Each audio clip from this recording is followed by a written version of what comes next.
네, 윤석열 대통령에 대한 2차 체포영장 집행 시도가 임박했다는 관측이 나오는 가운데 공수처와 경찰, 대통령 경호처가 오늘 3자 회동을 가졌습니다만 입장 차이는 좁히지 못한 것으로 전해지고 있습니다. 네, 관련 내용은 법조팀 진기훈 기자, 양지민 변호사와 함께 짚어봅니다. 두 분 어서 오십시오. 어서 오십시오.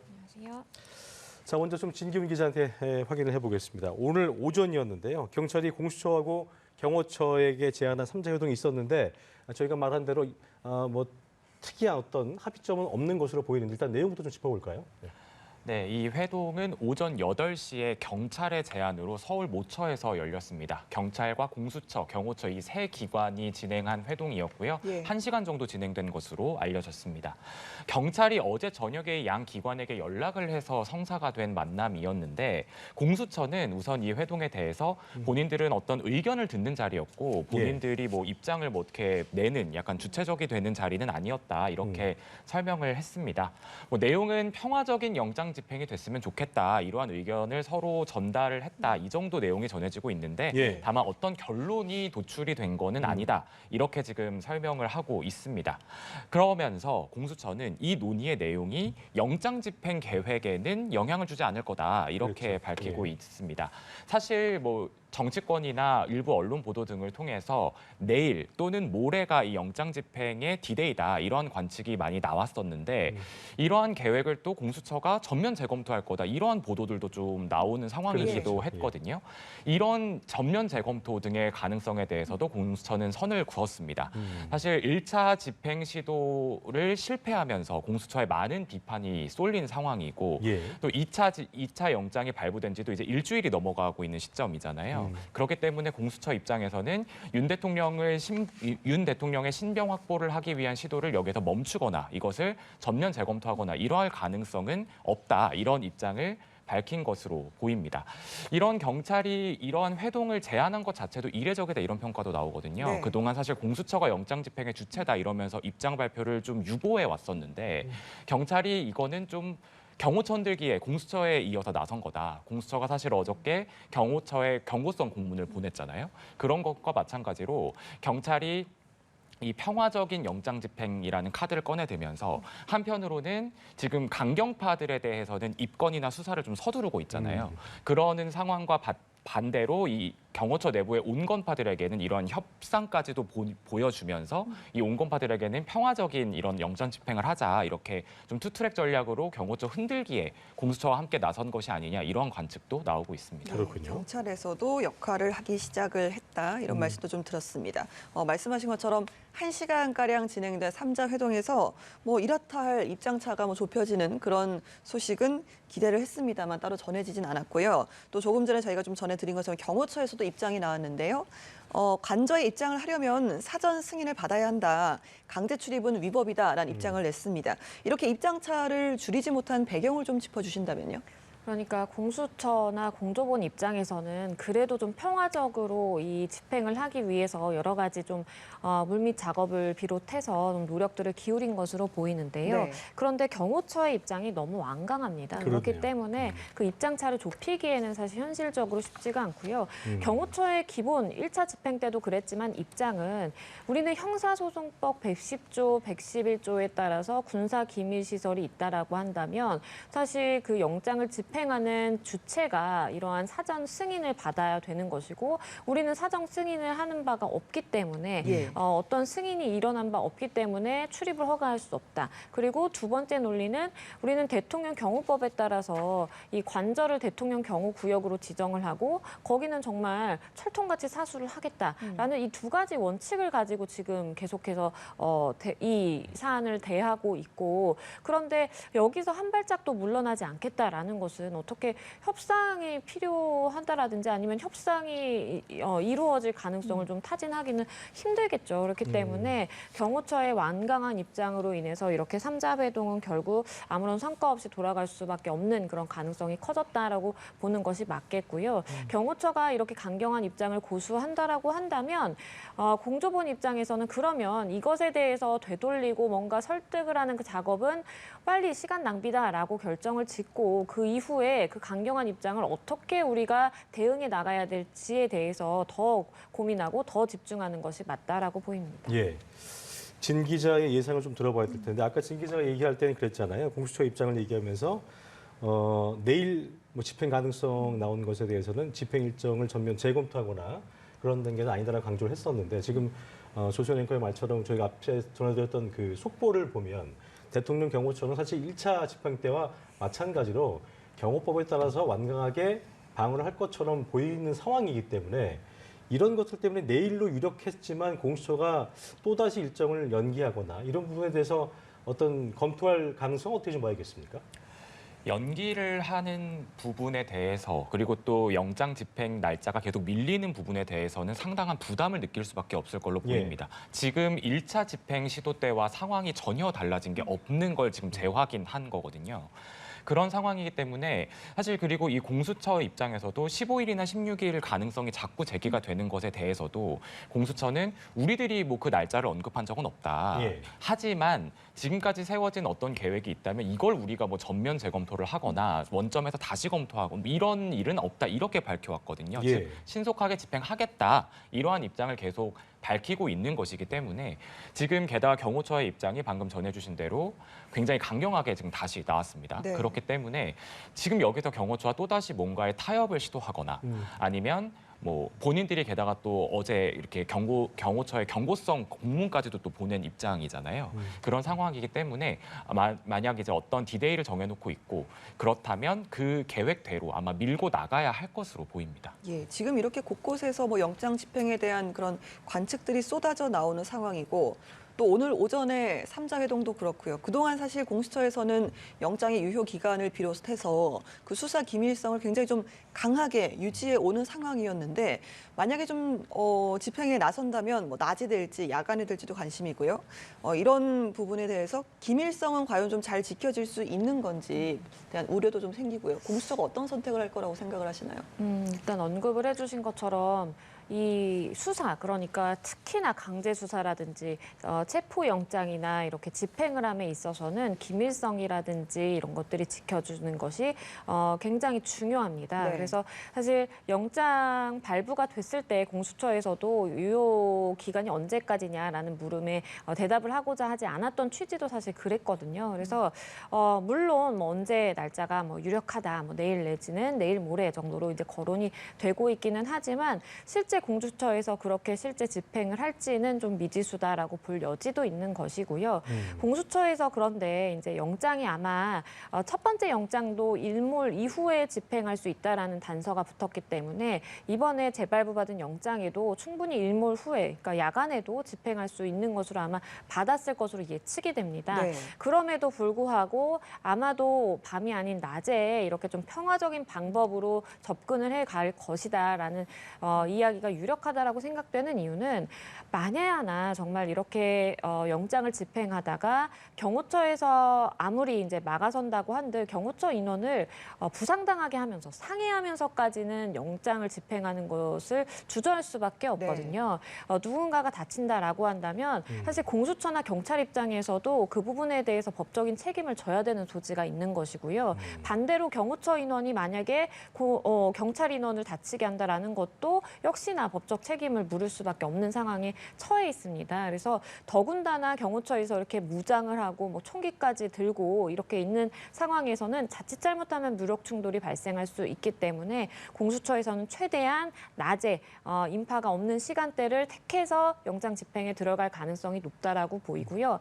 인력면으로는 경찰이 이미 지원을 하기로 해서 뭐 1000여 명 가까운 인원이 투입될 수 있다라는 이야기가 나오기 때문에 경호처와 비교해서는 인력은 충분하거든요. 그러면 그만큼 버틸 수 있는 힘이 있다라는 것입니다. 그래서 장기에 걸치더라도 무력을 사용하지 않는 그런 평화적인 방법으로 최대한 접근할 수 있겠다라는 생각이 듭니다. 왜 그런 얘기도 있었잖아요. 집행 요원들한테 장기전 대비해서 뭐 위생용품도 준비해야 된다, 뭐 이런 얘기의 보도가 전해지기도 했었는데 그렇죠. 그렇다는 얘기는 일단 말씀하신 것처럼 아까 그 진기훈 기자의 말처럼 디데이가 정해졌으면 이걸 미룬다는 건 요원하고 또 무력 충돌이나 그로 인한 유혈 사태는 또 더더욱 안 되는 것이기 때문에 장기전으로 들어갈 가능성도 있다고 봐야겠네요.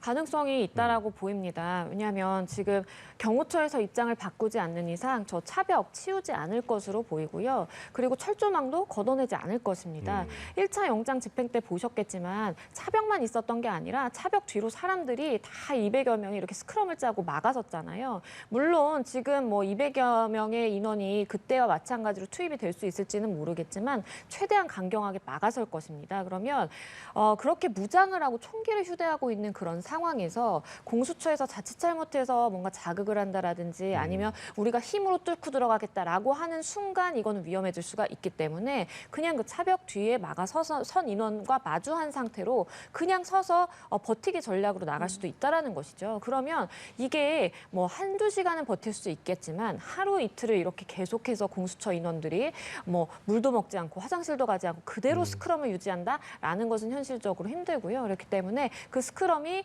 무너질 때를 잘 이제 기다렸다가 그때를 틈타서 사실 들어가는 그러한 전략이 좀 유효하다라고 보입니다. 그렇군요. 자, 이런 가운데 오늘 오전에 정진석 대통령 비서실장이 아주 이른 시간이었습니다. 이른 아침에 대국민 호소문을 냈잖아요, 진 기자. 네. 어떤 내용이었습니까? 한마디로 하면 윤 대통령의 자기 방어권을 보장해달라 이겁니다. 네. 사실 지금 공조본의 집행 디데이가 내일이다. 정진석 비서실장은 이렇게 언급을 했거든요. 네. 내일 이제 체포를 하겠다고 한다. 하지만 수사기관들이 이 윤 대통령을 마치 남미의 마약갱단 다루듯이 몰아붙이고 있다. 이렇게 수사기관들을 비판하기도 했습니다. 예. 그러면서 헌법상의 무죄 추정의 원칙과 형사소송법상 불구속 수사의 원칙을 언급하면서 대통령이 방어권을 충분히 행사하면서 자신의 입장을 설명할 수 있도록 제3의 장소에서 조사를 하거나 뭐 방문 조사를 하거나 이러한 방안들도 검토할 수 있다. 이러한 입장을 제시했습니다. 그렇군요. 이게 보니까 제3의 장소에서 조사를 받게 해달라, 현장 조사라든가 이런 주장에 대해서 공수처가 입장을 낸 게 있습니까? 공수처가 아까 그 3자 회동과 관련해서 입장을 내면서 이제 여기에서 정진석 비서실장 이 입장에 대해서는 어떻게 생각하시냐라는 질문이 들어갔었는데요. 결론은 검토한 적 없다 이런 입장입니다. 그런데 이 검토한 적이 없다는 게 완전히 안 된다 이러하게 완전 가능성을 차단한 게 아니라 변호인 측에서 어떤 식으로든 의견 접수가 된 것도 없고 또 언론 보도를 통해서만 지금 본인들이 접한 상황이라서 지금 이게 정식 접수가 된 게 아니라 본인들이 지금 검토할 단계가 아니다 이러한 입장이었던 겁니다. 그래서 윤 대통령 측 변호인을 통해서 정식 의견이 접수가 된다면 뭐 검토를 뭐 해볼 수는 있겠지만 아직까지 검토할 단계가 아니다 이렇게 밝혔고 이 정진석 대통령 비서실장의 입장에 대해서 윤 대통령 측 변호인은 좀 다른 입장을 냈거든요. 말하자면 본인들과 상의가 돼서 나간 입장이 아니다라는 거고 제3의 장소에서 조사를 하거나 방문 조사를 하거나 이러한 것들도 본인들과 상의가 된 게 아니다 이런 입장을 냈습니다. 이 말은 지금 윤 대통령 측 변호인단은 계속 주장하고 있는 건 내란죄 수사권이 없는 공수처 수사에 응할 생각이 없다. 자진 출석할 일도 없고 그 수사를 받을 이유도 없다라는 입장을 고수하고 있잖아요. 이러한 입장들이 계속 되풀이가 되고 있는 이러한 것으로 보입니다. 예, 말씀하신 것처럼 정진석 비서실장의 호소문에 대통령 측의 입장이 좀 달랐단 말이죠. 이렇게 온도차가 있는 입장, 배경 이 부분을 좀 설명을 해주실까요, 변호사님? 그러니까 사실 이 윤석열 대통령 측과 그리고 정진석 비서실장 측은 하나의 같은 축으로 보는 것이 맞는데 이렇게 다른 메시지가 나오다 보니까 좀 혼란스러울 수밖에 없는 것이 사실입니다. 예. 그리고 또 윤석열 대통령 측의 변호인단의 입장도 조금씩 미묘하게 좀 바뀌는 부분들이 있거든요. 네. 왜냐하면 처음에는 공수처가 수사권이 없다. 그러면 구속영장을 신청해달라, 청구해라라고 했다가 그런데 이제 선임계는 또 제출을 하고 이러면서 좀 앞뒤가 안 맞는 그런 좀 행동들이 있기 때문에 사실 좀 혼란스러운 건 사실인데요. 짚어주신 것처럼 정진석 비서실장은 본인이 생각했을 때에는 그래도 윤석열 대통령이 이렇게 체포를 당하는 상황에서 이렇게 끌려 나간다라든지 이런 모습을 보여주는 것보다는 제3의 장소가 뭔가 협의가 된다면 그래도 대통령이 나가서 수사에 임할 거라는 생각을 본인은 하셨 하셨던 것 같아요. 예. 그런데 사실 대통령 본인의 생각과는 이것이 좀 차이가 있었다라고 좀 볼 수밖에 없겠고요. 윤석열 대통령 변호인단이 아마 의뢰인이라고 볼 수 있는 윤석열 대통령과 가장 긴밀히 소통을 할 것이고, 물론 뭐 정진석 비서실장도 소통을 하겠지만 이 사안을 어떻게 법적으로 풀어갈지에 대해서는 변호인단과 아마 가장 많은 이야기를 할 것입니다. 그래서 변호인단에서 밝히는 이야기가 곧 윤석열 대통령의 의중이다라고 보는 것이 합리적인 것 같고, 그러면 앞서 기자님께서 지적을 해주신 것처럼 가장 처음에 이야기가 나왔던 그것을 고수하는 것 같아요. 그러니까 공수처는 내란죄에 대해서 수사권이 없다. 그리고 지금 서부지방법원에서 영장 발부돼서 나는 그것도 위법하다라고 보이고, 구속영장 청구하면 그것도 중앙지법에 청구하면 내가 그거는 적극적으로 다투겠다. 하지만 지금 이 상황에서 뭔가 재발부를 받는다라든지 뭐 공수처와 경찰이 협조를 해서 어떻게 한다라든지 이거는 아예 이제 뭐 협상의 여지가 없다라는 것으로 읽히기 때문에 윤석열 대통령이 아마도 이 관저에 머물고 있다가 체포영장이 집행이 들어가게 되면 뭐 극렬히 저항하는 것이 먹힐지 가능할지는 모르겠지만 본인의 내심의 의사로서는 굉장히 받아들이기 힘들다라고 생각할 가능성이 높겠습니다. 알겠습니다. 경찰이 오늘 오전에 대통령 경호처의 강경파로 평가받는 인물이죠. 김신 가족부장을 불렀습니다만 결국 출석하지 않았고, 경호처 차장 그리고 경호본부장은 이미 3차례 출석 요구에 응하지 않아서 체포영장을 신청할 방침인데, 경호처 간부들의 대한 수사가 이것도 상당히 중요해 보이는 부분이거든요. 향후에 어떤 영향을 좀 미칠지 짚어보겠습니다. 예. 그러니까 공수처의 입장은 경호처 내에서도 강경파와 온건파가 존재를 하기 때문에 강경파에 대해서는 강대강으로 우리가 최대한 강제 수사를 동원할 수 있는 방법을 모두 동원해서 진행을 하겠다라는 방침인 것으로 보이고요.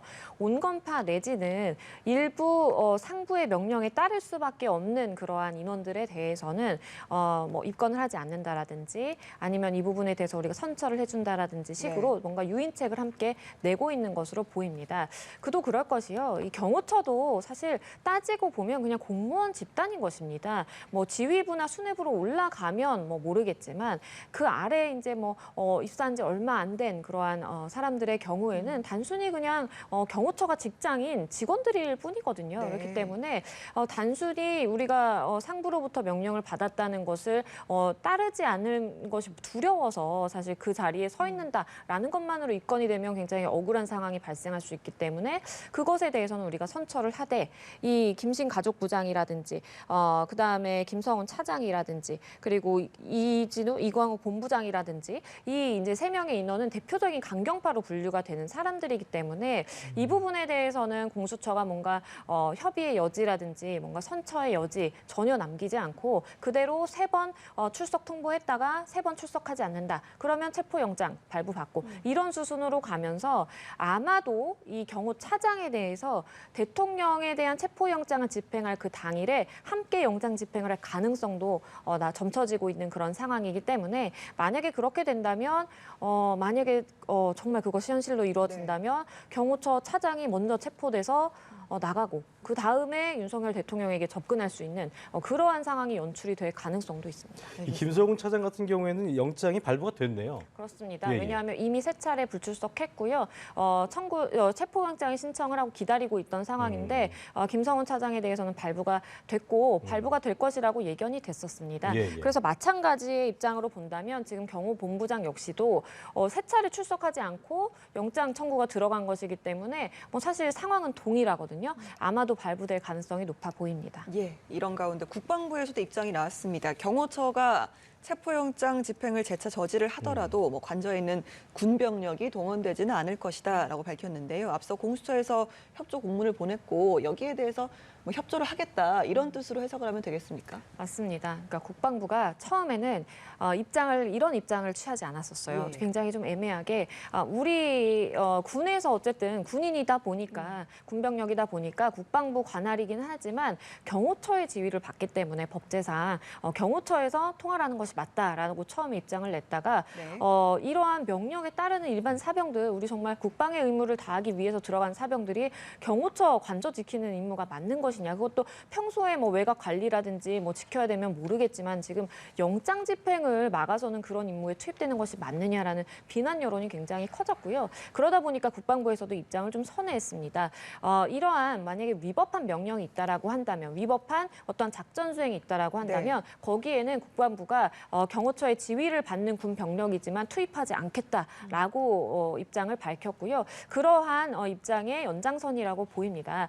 법적으로 따져 보더라도 만약에 내가 일반 사병이어서 상관에 대해서 항명하거나 지휘 불복종을 하게 되면 내가 처벌을 받게 되는 그런 상황이 생길 수가 있다라고 생각하실 수도 있을 것 같아요. 그런데 여기에 대해 전제는 그러한 명령이 위법하지 않은 명령이다, 적법한 명령이다라는 것이 대전제입니다. 그렇기 때문에 과연 관저를 막아서는 것이 적법한 명령인지, 그러면 위법한 명령이라고 한다면 내가 그걸 따르지 않으면 어떻게 될까라고 본다면, 만약에 위법한 명령이다, 특수공무집행 방해죄를 마치 교사라든지 너도 같이 해야 돼라고 하는 그런 상황이라면 충분히 따르지 않더라도 항명죄 내지는 이 부분에 대한 법적인 책임을 지지 않을 가능성이 높다라고 볼 수밖에 없습니다. 저희가 1차 때도 보면은 1차 관문, 2차 관문을 뚫고 3차에서 막히게 된 건데, 이번 같은 경우에도 경찰이 관저 길목을 뚫게 되고 그 후부터는 이제 공수처가 윤석열 대통령에게 영장을 지시하고 체포를 하게 될 텐데, 저희가 앞서도 잠시 짚어봤습니다만 어쨌든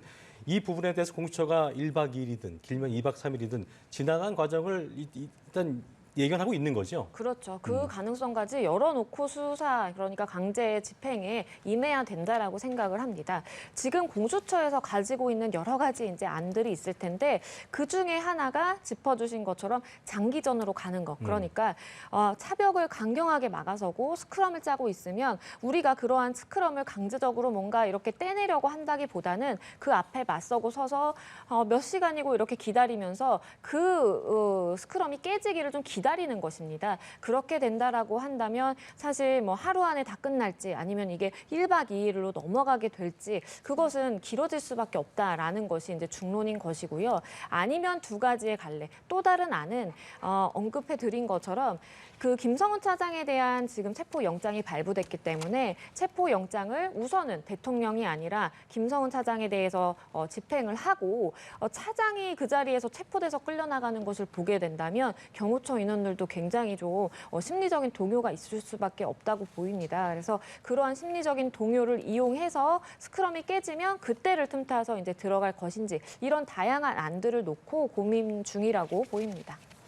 예. 자, 저희가 앞서도 짚어드렸던 대로 윤석열 대통령 측이 오늘 대통령 자체는 1차 변론기일에 출석하지 않는다고 했는데 그 이유 중에 하나가 이제 재판관 기피 신청을 낸 부분이 있었는데 정계선 재판관에 대해서 기피 신청한 것에 대해서 헌재가 오늘 변론기일 전에 결론을 낼 것으로 저희가 예상된다 말씀드렸었는데 이에 대한 속보가 나왔습니다. 윤석열 대통령 측이 정계선 재판관 기피 신청한 것에 대해서 기각했다는 속보가 전해져 왔습니다. 예, 정계선 재판관 외 7명 재판관의 의견이 전원 일치되었다라는 내용까지 좀 전해졌는데요. 윤 대통령이 낸 정계선 재판관 기피 신청에 대해서 헌재 측의 판단, 일단은 기각이 나왔다는 소식을 좀 전해드렸습니다. 그렇습니다. 예, 사실은 지금 그 전에도 그렇고요. 오늘 좀 오전에 헌재에서도 입장을 밝혔는데 재판관 기피 신청이 다양하게 들어오고 있지만 인용된 경우는 지금까지 한 번도 없었다. 대부분 각하 또는 기각으로 나갔다. 이렇게 뭐 밝히기도 하지 않았습니까? 네, 앞서 헌법재판소가 오전에 브리핑을 진행하면서 이 관련 내용에 대한 설명을 내놨습니다. 예. 사실 기각이 이게 만약에 받아들여지면 재판 절차가 어떻게 되냐 뭐 이런 질문에 대한 대답이었는데요. 네. 결론은 뭐 그렇게 만약에 받아들여지게 되면 이 그 기피 신청이 인용된 재판관을 제외한 나머지 재판관들이 들어와서 심리를 하게 되는데 7인 체제죠, 그러면. 그렇죠. 예. 근데 그 부분조차도 재판관들의 결정 사항에다 이렇게 열어두면서 하지만 뭐 지금 헌법재판소에 여러 이런 기피 신청들이 들어와 있는데 이러한 기피 신청들이 대부분 다 각하가 됐고 인용된 예. 사례는 한 건도 없다. 이렇게 밝혔습니다. 자, 조금 전 헌법재판소 내의 모습인데요. 대통령 측 윤갑근 변호사와 배보임 변호사의 모습을 함께 보고 계십니다. 조금 예. 전의 모습이고요. 정청래 의원도 국회 수출인단에 예, 출석을 했는데요. 윤석열 대통령 탄핵 심판 첫 변론 모습을 보셨는데 네네. 4분 만에 종료가 됐고요. 그리고 피청구인이 불출석했기 때문에 이 부분만 확인을 하고 빨리 일단은 좀 끝난 것으로 그렇습니다. 보이는데요. 2시부터였는데 4분 만에 종료가 됐다는 소식인데 자, 저희가 뭐 앞서도 예상을 좀 해봤습니다만 4분 만에 끝난 건 굉장히 좀 빨리 끝난 거 아닙니까? 그렇죠. 예, 그러니까 당사자가 불출석했기 때문에 예. 빨리 끝날 수밖에 없었던 것으로 보이고 이러한 기피 신청이 들어왔을 때 기피 신청에 대한 입장을 밝히는 것은 재판이 이제 시작하고 그러니까 기일에 대한 계시가 있은 이후에 설명을 할 수도 있고 아니면 지금 보이는 바에 따르면 아마도 중대한 상황이기 때문에 네. 대통령에 대한 탄핵 심판이기 때문에 기일을 열기 전에 미리 이제 이러한 기피 신청에 대한 입장을 밝히고 그 다음에 기일 게시를 한 것으로 보입니다. 그래서 예. 기일이 게시되면 지금 첫 번째 기일입니다. 이전에 있었던 기일은 다 변론 준비 기일인 것이고요. 변론 기일은 첫 기일입니다. 그러면 헌재는 일반적으로 그 형사소송법과 민사소송법을 준용하는 그 절차를 따르고 있기 때문에 형사소송에서 이 당사자가 출석을 해야 되잖아요. 예. 그것처럼 첫 사실 재판뿐만 아니라 원칙적으로는 모든 재판에 당사자가 출석하는 것이 이제 원칙이기는 하나 보통은 불출석하는 것이 일반적이고요. 첫 재판 기일에 만약에 불출석한다라고 한다면 걸석 재판 상태로 2차 변론 기일부터 진행이 되는 것입니다. 그래서 2차 심리 기일에는 아마도 윤석열 대통령이 불출석한다라고 하더라도 그냥 지금 보셨던 것처럼 이 변호인단과 국회 소추위원단만 자리한 상황에서 절차 진행을 계속하는 것은 아무런 문제가 없어 보이고요. 첫 번째 기일이 이렇게 공전이 될 것이라는 것은 헌재 재판관들도 알고 있었다라고 예. 보입니다. 그렇기 때문에 두 번째 변론 기일부터 의미 있는 이런 심리가 진행이 된다라고 보시면 되겠고 그렇기 때문에 이제 여러 기일 그러니까 뭐 5번의 기일을 잡아놨다라고 보셔도 되겠습니다. 그렇군요. 예. 그랬기 때문에 이런 것들을 좀 예비해서 첫 번째 안 나올 것들이나 여러 변수들을 예비해서 일종의 워밍업 차원에서 일단 첫 피전주제 변론 기일은 불출석한 걸 확인했고 두 번째인 모레죠. 16일 네, 오후 16일. 2시부터는 이제 걸석 개판으로 진행하겠다 그 부분인 건데 네. 어쨌든 윤석열 대통령 측도 이 대통령 측에서 얘기했던 그 기피 신청, 재판관 기피 신청이 지금 기각됐기 때문에 이 부분에 대한 입장도 밝히게 될 것이고 저희가 또 전해드릴 텐데 이 기각된 부분에 대해서는 어떻게 좀 예상하셨어요? 일단 이 기피 신청이 기자님께서도 짚어주신 것처럼 지금까지 인용이 된 바는 없습니다. 그러니까 박근혜 전 대통령 때에도 강일원 재판관에 대해서 기피 신청을 했었는데 역시 각하됐거든요. 그렇기 때문에 헌재법에 따르면 기피 신청이 명시적으로 규정이 되어 있습니다. 그래서 헌재 재판관들이 심리를 했지만 그러한 명시적으로 규정이 되어 있는 외에는 우리가 원칙적으로 기피를 받아들이지 않는다라고 이렇게 판단을 하고 간 것으로 보이고요. 그러면 어느 경우에 이렇게 기피 신청을 할 수 있는지를 명시적으로 되어 있는가라고 보면 재판관이 당사자이거나 당사자의 배우자, 친족 관계인 경우 아니면 재판관이 사건에 관해서 증언이나 감정을 하는 경우 재판관이 헌법재판소 외에서 본인이 사건에 관한 직무를 맡은 경우 이런 경우들이 사실 규정이 되어 있습니다. 자, 진 기자, 뭐 여러 내용을 발표를 했고 일단 뭐 헌재의 결정에 대한 어떤 부당한 그런 모습을 보였는데 네. 관련된 정리를 좀 해보죠. 우선 재판부가 오늘 기일을 진행하면서 4분 만에 종료가 됐는데 우선은 윤 대통령 측이 제기한 정계선 재판관에 대한 기피 신청을 기각했습니다. 예. 그랬죠. 사실 이것은 오전에 제가 아까 언급해드린 대로 헌법재판소에서 이게 인용된 사례가 없다라는 말에서 조금 예상이 가능하기도 했던 부분인데요. 정계선 재판관을 제외한 7명 재판관의 전원 일치 의견으로 기각 결정이 내려졌습니다. 하지만 지금 윤 대통령 측에서는 뭐 받아들일 수 없다. 뭐 그래서 회피 신청을 할 거고 회피를 촉구할 예정이다. 이렇게 지금 입장을 밝히고 있잖아요. 사실 이 정계선 재판관에 대해서 이 기피 신청을 한 이유는 윤 대통령 측에서는 우선은 이 탄핵 심판에 대해서 예단이 될 수 있는 말을 국회에서 언급했다. 그 인사청문회 과정에서. 그렇기 때문에 공정한 재판을 기대할 수 없고 또 이 정계선 재판관의 남편과 관련한 이해 충돌과 비슷한 문제들이 있다. 그렇기 때문에 재판관이 기피되어야 한다. 이런 신청을 한 것으로 나타나고 있거든요. 예. 그렇게 또 밝히기도 했고요. 이제 그런 부분에서 지금 헌재가 뭐 이제 일단 결정만 밝히고 어떠한 이유에서 이런 결정을 했는지에 대한 입장은 전달을 하겠다라고 밝힌 상황이라서 헌재가 어떤 이유로 그런 결정을 했는지는 좀 더 지켜봐야겠습니다만 예. 근데 이런 입장이 나왔고요. 또 사실 재판부가 지난 변론 준비 기일에서 16일까지 그러니까 1, 2회 변론 기일을 지정을 하고 이 기일 외에서 이제 2월 초반까지 3, 4, 5회의 변론 기일 그러니까 5회 변론 기일을 일괄 지정을 했습니다. 이런 부분에 대해서도 이의 신청을 했는데 이 부분에 대해서도 지금 헌법재판소를 강하게 비판을 하고 있는 입장이었거든요. 이게 형사소송법에 을 준용하고 있는 헌법재판소가 그러면 형사소송법의 규칙을 따라야 한다.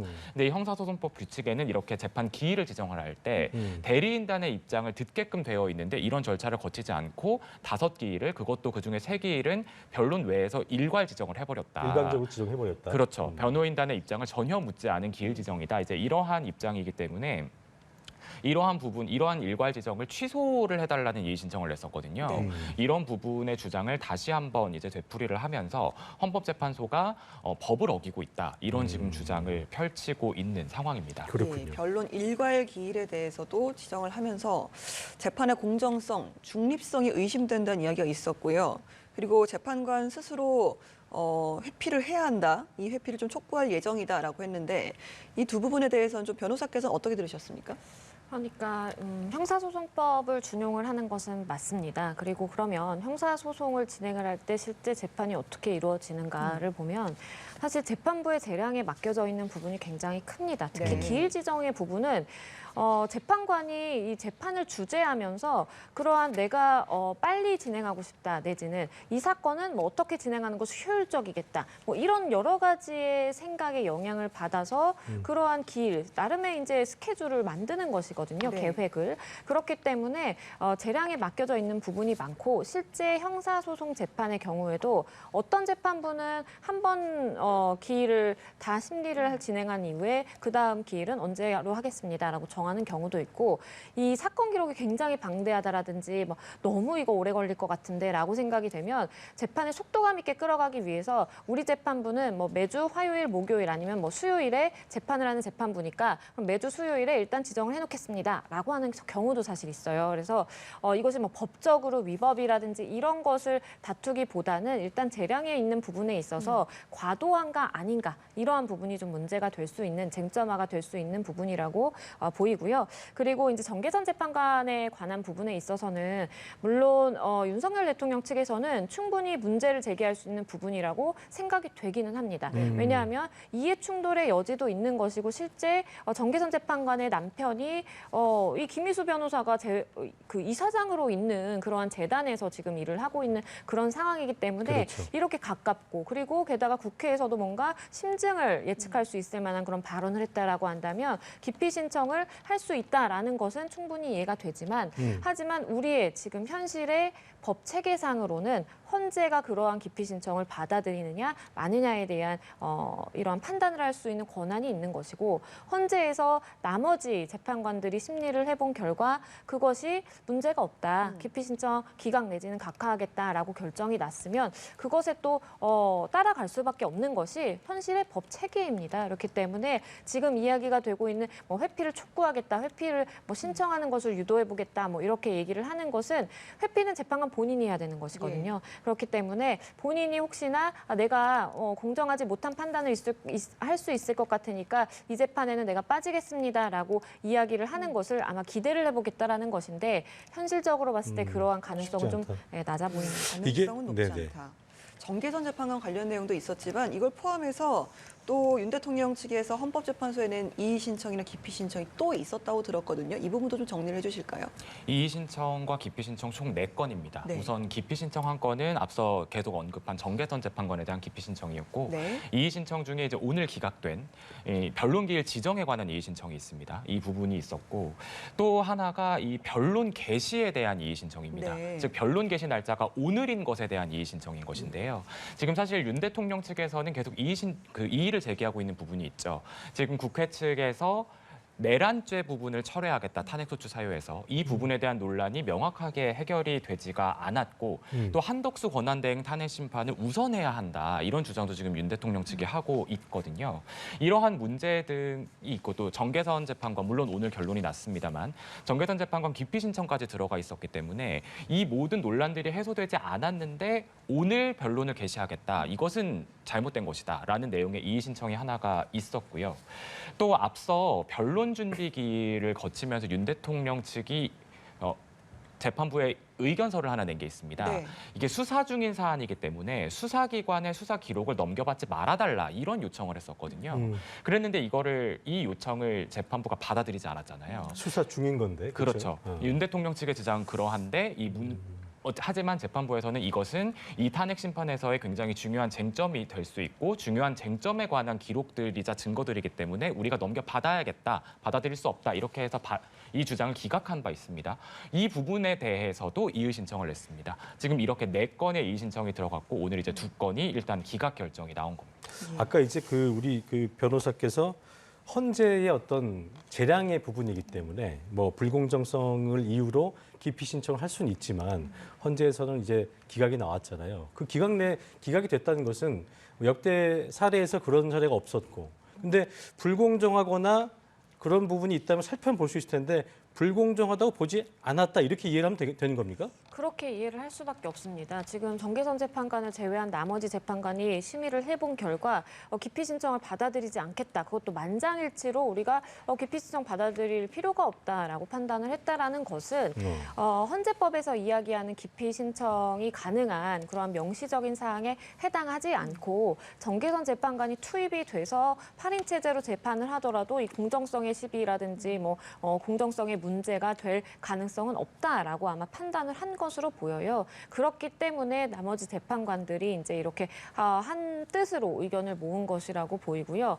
그것을 반대로 입장으로 생각을 해보더라도 나머지 재판관들이 아무 문제가 없다, 공정하게 재판할 수 있다라고 하는데 본인 당사자가 아니다, 난 사실은 이제 공정하게 재판할 수 없을 것 같다라고 해서 회피 신청을 한다라는 것은 좀 기대하기가 좀 힘들잖아요. 그렇기 때문에 윤석열 대통령 측의 이제 변호인단 측에서는 할 수 있는 모든 방법을 다 이제 강구를 해서 최대한 이 재판에 대해서 본인들은 이제 공정성을 찾기 위해서 여러 가지 수단을 강구를 하고 있다라고 이제 볼 수밖에 없는 것이고요. 하지만 말씀드린 것처럼 현행 법 체계에서는 헌재에서 판단을 하는 것을 따라가야 되는 그런 부분들이 많기 때문에 헌재에서 기각 내지는 각하를 했다라고 한다면 따를 수밖에 없는 것이 그럼 앞서 이제 진기훈 기자가 짚어줬던 그 4가지 부분의 하나죠. 내란죄 철회 관련해서 심판 대상이 서면으로 확정돼야만 본격적인 변론이 개시될 수 있다. 이 지적에 대해서도 문제가 없다고 본 거라고 봐야 됩니까? 그렇죠. 헌재에서는 그 부분도 문제가 되지 않는다라는 것입니다. 왜냐하면 지금 내란죄를 빼느냐 마느냐에 따라서 국회에서 탄핵소추 다시 해와야 되는 것 아니냐, 이런 걸로 이제 논쟁이 붙었잖아요. 그런데 헌재 입장은 그것입니다. 헌재법에 따라서 절차적인 부분 우리가 지휘할 수 있는 것이고, 우리가 헌재법이라든지 관련 소송 법률에 따라서 짚어봤을 때 내란죄라는 그러한 항목을 뺀다라고 해서 지금 기존의 탄핵 소추가 됐던 것을 다시 탄핵 소추 가결을 받아와야 된다라는 것은 아니다, 그대로 절차를 진행할 수 있다라고 판단을 한 것이 헌재의 의견인 것입니다. 물론 윤곽근 변호사가 헌재 결정을 부정하는 건 아니다, 불합리에 대한 의견을 제시한 거라고 하면서도 어떤 월권이라는 단어 나왔었고 이런 어떤 좀 부당함을 얘기했던 것 같은데, 아까 말씀하신 것처럼 지금 대통령 측에서 제시했던 그 4가지 이런 기피 신청부터 시작해서 이의 신청에 대해서 이게 뒤집힐 가능성은 이제 없다고 봐야 됩니까? 없다라고 보는 것이 맞죠. 이 그렇군요. 부분에 대해서 결국에는 헌재에서 판단을 해야 되는 것인데 헌재에서 판단한 부분에 대해서 달리 다툴 방법도 없고요. 그렇군요. 그럼 또다시 헌재에 이의 신청을 하는 것인데 그럼 헌재가 또다시 같은 판단을 내릴 가능성이 굉장히 높다라고 볼 수밖에 없습니다. 그렇기 때문에 이번 논란을 통해서 많은 분들이 인지를 하게 되셨을 수도 있을 것 같습니다. 헌재의 재량이 굉장히 이제 절차적인 부분에 대해서 크고 그 부분에 대해서 이런저런 논박의 여지가 있을 수 있겠구나라는 것에 대해서 인지를 하셨을 것으로 보이고요. 일단은 법적인 부분에서 접근을 해서 말씀드릴 수밖에 없는 부분이 있기 때문에 기피 신청에 사유가 있다라고 생각을 할 수 있는 부분도 있지만 절차상으로 그것이 문제없다라고 판단이 된다면 그대로 절차는 역시 진행되는 것이고 그리고 수사 기록이라든지 뭐 변론 개시라든지 아니면 기일 지정한 부분에 있어서도 재판관들의 재량에 의해서 형사소송은 아니지만 헌재의 이러한 탄핵 심판에 대해서 절차 개시라든지 절차에 대한 주재권을 헌재 재판관들이 갖고 있기 때문에 그 부분에 대해서 문제 없다라고 판단되면 아마 절차는 계속 진행될 수밖에 없습니다. 예, 이렇게 대통령 탄핵 심판 첫 변론기일 대통령이 불출석한 가운데 4분 만에 끝이 났고요. 네. 이제 모레죠. 16일부터 이제 또 두 번째 변론기 또 이어질 텐데 그때는 오늘처럼 이렇게 좀 짧게 끝나는 게 아니라 어떤 과정들이 좀 진행이 되는 겁니까? 일단 지금 뭐 여러 가지 증인 신청도 하고 뭐 답변서도 내고 여러 가지 서면들을 다 냈습니다. 예. 그러면 첫 번째 기일은 당사자가 불출석했기 때문에 우리 다음부터 걸석 재판으로 진행합니다라고 이렇게 통지 내지는 고지의 형식으로 이렇게 이야기를 하고 넘어가는 것이고 두 번째부터는 걸석 재판으로 그러니까 당사자가 출석하지 않은 상태로 우리가 재판을 진행하겠다라고 미리 고지를 했기 때문에 네. 그대로 이제 쟁점 정리가 이루어진 대로 그 쟁점대로 하나씩 짚어볼 수 있는 기회가 이제 마련이 되는 것입니다. 그래서 증인 신청을 언제 했으면 그 증인들을 언제 부를지, 언제 몇 명을 부르고 어떤 질문을 할지 증인 신청해서 물어볼 것을 증인 신문할 내용을 뭐 제출을 받고요. 그런 식으로 해서 하나하나씩 이제 정리가 되어가는 절차가 남은 것입니다. 예, 국회 측에서는 증인 신청서와 증거 자료를 냈다고 하는데 예. 증인으로 군 관계자들이 대거 언급이 되더라고요, 진 기자. 네, 앞서 헌재가 진행한 브리핑에서 헌재는 국회 쪽 증인들을 언급했습니다. 총 5명이 신청이 됐는데요. 홍장원 전 국정원 1차장과 조지호 경찰청장, 곽종근 전 육군 특수전 사령관과 이진우 전 수도방위 사령관, 그리고 여인형 전 방첩사령관 이렇게 5명입니다. 앞서 1차 변론 준비기를 하면서 사실 국회 쪽에서는 증인을 15명 정도 신청을 했었거든요. 네. 근데 그 15명이 이렇게 5명으로 추려진 건데 아무래도 국회 쪽에서는 사실 내란죄를 이 탄핵 소추 사유에서 뺀 부분도 어떻게 보면 쟁점을 좀 간명화해서 굳이 헌재에서 다룰 필요가 없는 형법상 내란죄가 적용이 되느냐의 판단 여부를 빼고 간명하게 가겠다. 즉 속도전을 계속 얘기하고 있거든요. 이렇게 지금 증인도 15명에서 5명으로 대폭 줄여서 제출한 것 역시 이러한 속도전의 일환으로 보이고 있습니다. 예. 국회 대리인단이 1차 증인 신청서 명단에 군경시부 등을 앞세운 것. 이거는 뭐 법적으로 어떤 전략이다라고 좀 봐야겠습니까? 지금 국회 대리인단이 입증을 해야 되는 부분은 당시 윤석열 대통령이 이 비상계엄을 선포한 것이 위법적인 것이었다라는 것을 증명을 해내야 됩니다. 그러면 그거 안으로 들어가서 보면 결국에는 국회의원들을 체포하려고 시도했다라는 것, 뭐 선관위에 침투를 해서 그 CCTV라든지 이런 것에 다 찍혔지만 뭔가 자료 수집을 하거나 뭐 빼오려고 했다라는 그런 점, 뭐 이런 것들을 다 입증을 해야 되는 것들이 남아 있는 것입니다. 그 과정을 위해서 지금 홍장원 1차장이나 뭐 조지호 경찰청장이나 이런 사람들을 증인으로 불렀다라는 것은 증인 신청을 했다라는 것은 결국에는 구체적으로 이 당시 대통령으로부터 국회의원들을 체포하라는 지시를 받았다라고 이야기가 되는 사람들이거든요. 그러면 그러한 체포에 대한 지시가 실질적으로 있었고 그것이 윤석열 대통령에 대해서 지시가 이루어진 것이고 이것은 결국에는 헌법에 맞지 않는다. 이러한 위헌적인 행동을 대통령이 했기 때문에 탄핵돼야 된다라는 논리로 가는 것이기 때문에 그러한 것들을 입증하기 위해 신청한 것으로 보입니다. 예, 그리고 조금 전에 진 기자가 이야기한 것처럼 국회에서 신청한 증인 15명이 5명으로 줄었습니다. 이렇게 대폭으로 규모를 줄여서 명단을 제출한 이유는 좀 설명해 주실까요? 일단 뭐 첫 번째 이제 15명의 증인이 이제 거론됐던 인사들을 보면 뭐 김용현 전 장관이라든지 뭐 박안수 그때 사령관이라든지 이제 뭐 여러 가지 이 인물들이 여러 인물들이 포함이 되어 있어요. 근데 지금 거의 이제 구속이 되어 있다라든지 그렇죠. 본인이 마음대로 오갈 수 있는 그런 사람들이 아닙니다. 그래서 이 사람들을 다 부르게 된다면 재판에 지연이 될 수밖에 없는 것입니다. 그래서 국회 대리인단 측은 현실적인 문제를 좀 고심했을 것 같습니다. 다 불러서 하면 물론 뭐 입증에 굉장히 효과적이고 좋은 부분도 있겠지만 하지만 이런 것들을 조율하고 그 당사자들도 재판이 개시가 돼서 형사재판 받고 있기 때문에 이게 쉽지 않거든요. 그래서 정말 필요한 최소한의 인원만 우리가 추려서 증인 신청을 하고 그 증인들의 입에서 윤석열 대통령으로부터 이러한 체포 지시 들었다. 내가 비화폰으로 당일에 통화했다라고 말할 수 있는 그 사람들만 핵심적으로 추린 것이다라고 보입니다. 예. 자, 앞서 짚어드린 대로 오늘 윤 대통령이 불출석을 했고 오늘 기일 같은 경우에는 이제 4분만에 끝이 났고 16일에 2차 변론기일이 열릴 텐데 진 기자, 뭐 저희도 이제 해석의 또 추측의 영역인데 오늘 아까 윤곽근 변호사의 답을 좀 보면 여러 뭐 이의 신청, 기피 신청이 다 기각됐기 때문에 이런 상황에서 전략을 다시 수정해야 될 텐데 윤 대통령이 출석할 가능성 좀 전망을 해볼까요?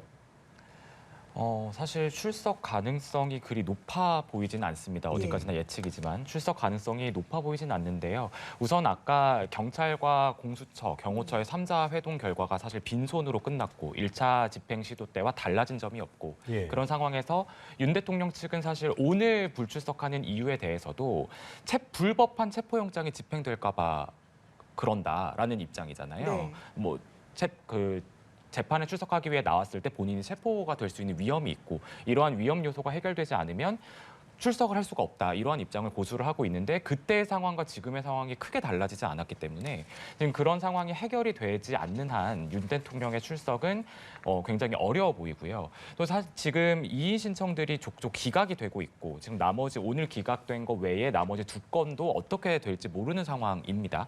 그런 부분들을 좀 추이를 지켜보면서 윤 대통령이 어느 시점에 출석을 해도 본인의 입장을 밝혀야 가장 효과적일 수 있을 건지에 대한 조율도 다시 필요해 보이는 시점이거든요. 예. 그렇기 때문에 16일까지 그렇기에는 16일이 아직 이틀밖에 남지 않았고 그렇죠. 그런 상황에서 체포영장 집행도 언제 어떻게 들이쳐서 움직일지 모르고 그런 상황이어서 16일 출석 가능성은 그렇게 높아 보이지는 않는데 아무래도 윤곽근 변호사는 앞서 들으신 대로 상황의 가능성을 좀 열어놓은 측면도 있어서 상황을 좀 지켜봐야 할 것 같습니다. 네, 알겠습니다. 대통령 체포영장 집행과 또 탄핵 심판 관련해서 진기훈 기자, 양지민 변호사와 함께 짚어봤습니다. 두 분 고맙습니다.